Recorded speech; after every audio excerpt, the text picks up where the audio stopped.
السلام عليكم ورحمة الله وبركاته. بسم الله والصلاة والسلام على أشرف المرسلين محمد بن عبد الله وآله وأصحابه أجمعين.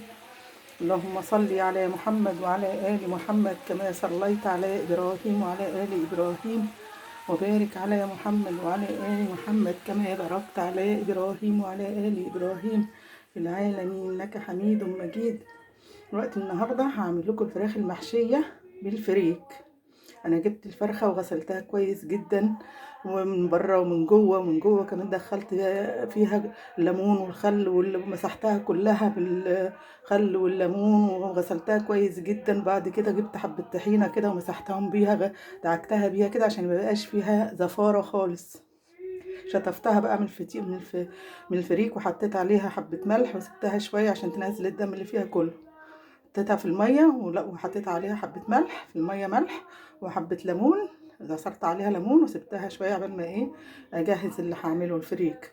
جبت الفريك وغسلته الاول، عملته بالمصفى عشان ينزل كل اللي فيه، اذا كان فيه حب ولا فيه تراب ولا فيه اي حاجه من اللي هي بتبقى مليان حاجات، يعني تنزليه كل اللي ينزل ده من تحت ارميه واغسليه بقى كويس جامد كده. لما تنزليه كل ما تلاقيه الميه عليه بقت نظيفه خالص.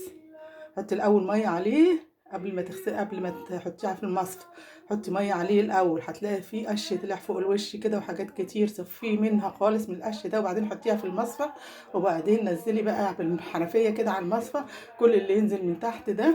ما تاخدهوش، بيبقى فيه تراب وفيه حاجات كده وزلط وحاجات كده صغيره عشان ينضف الفريك خالص منه.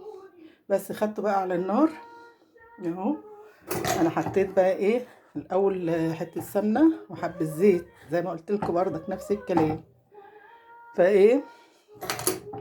آه سبت البصله لما اتشوحت خالص، يعني البصله ما تحمرش، يعني يا دوبك تدبل كده، وحطيت عليها الفريك وحته تومه صغيره كده مفرومه، وخدت من الشوربه بتاعت الفرخه اهي. حسقت الفرخه لسه اهو، خدت من الشوربه حطيت عليه عشان يستوي. خدت نصه قبل ما يستوي قوي وحشيت بيه الفرخه اهو. حشيت ورك الفرخه اهو، حشيته من جوه ومن بره، حشيته من هنا وحسقته بقى في الشوربه. حسقته في الشوربه هنا اهو.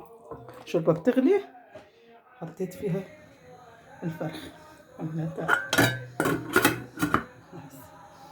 هسيبه بقى لما يستوي، هسيبه لما يستوي. وبعد ما يستوي طبعا الفريك اللي فاض ده الفريك اللي فاض انا بكمل سواه بقى. حطيت عليه حبه شوربه صغيرين كده اهو، وبكمل سواه على البوتاجاز عشان احطه تحت الفرخ، وهرجع لكم تاني لما يستوي.